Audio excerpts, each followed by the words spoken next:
Assalamu alaikum everyone. Welcome to BSS Online Education. I am Muhammad Imtiaz Ali, your physics teacher. Today I am going to explain chapter 1, exercise of the mathematical problems. And the first question is about convert the following. Look at the question 4a, 1500 meter to kilometer. So this math is about the unit conversion. Before converting the units, we have to know the relation between kilometer and meter. And we already know that 1 kilometer for 1000 meter. And when we are converting from a smaller unit to bigger unit, we have to use the submultiples. That means we have to divide it. So look at the solution. First we have to write it 1500 meter, then we have to divide it by 1000 and the unit will be turned into kilometer, and we have to give a side note. 1 kilometer is equal to 1000 meter, and after dividing it we will get the answer 1.5 kilometer. Now look at question number C, 10 cubic centimeter to cubic decimeter. Here also we have to know the relation between cubic decimeter and cubic centimeter.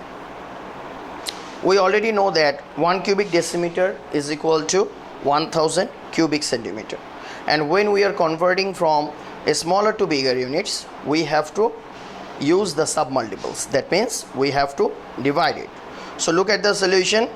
First we have to write 10 cubic centimeter, then we have to divide it by 1000 and the unit will be turned into cubic decimeter. We have to give a side note. 1 cubic decimeter is equal to 1000 cubic centimeter, and after dividing we will get the answer 0.01 cubic decimeter. Now we are going for question number 5. Calculate the areas for the following measurements.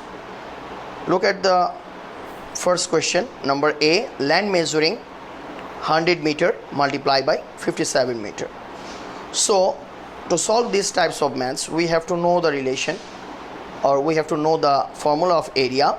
Area is equal to length multiplied by breadth. In this question, length and breadth already given, just we have to multiply and then we can get the area of the land. So look at the solution. Area of land is equal to 100 meter multiplied by 57 meter, and then we will get the answer 5700 square meter. Why it is a square meter? Because when we are multiplying meter into meter, it will turn into a square meter, and already we know the area of the SI unit of area is square meter. Now look at question number 7. What is the capacity of a water tank that measures 5 meter multiplied by 5 meter multiplied by 3 meter? And the second part is about how many liters of water will this tank hold. So in this question we have to know about capacity. What is capacity? Capacity means volume, and in volume it has 3 dimensions: length, breadth and height. In this question, length, breadth and height already given. 5 meter multiplied by 5 meter multiplied by 3 meter. Just simply if we will multiply, we will get the capacity of the water tank. Look at the solution. The capacity of a water tank is equal to 5 meter multiplied by 5 meter multiplied by 3 meter, and after multiplying the answer will be 75 cubic meter. Why it is cubic meter? Because when we are multiplying meter in 3 times, it will be turned into cubic meter, and already we know that volume is 3 dimensional and its SI unit is cubic meter. Look at the second part. How many liters of water will this tank hold? So to converting from cubic meter to liter, we have to know the relation between liter and cubic meter. We know 1 cubic meter is equal to 1000 liter. So simply if we will multiply, then we will get the answer, and therefore 75 cubic meter is equal to 75 multiplied by 1000, and the answer will be 75,000 liter. So the tank will hold 75,000 liters of water. Now I'm going for question number 9. Look at the question. A stone is immersed in water in a measuring cylinder. The water level rose from 55 cubic centimeter to 87 cubic centimeter. What is the volume of the stone? In this question, it has two volume. The first volume is about 55 cubic centimeter, and after immersing the stone, the water level rose and we got the new volume, that is 87 cubic centimeter. So first of all, what we have to do, look at the solution.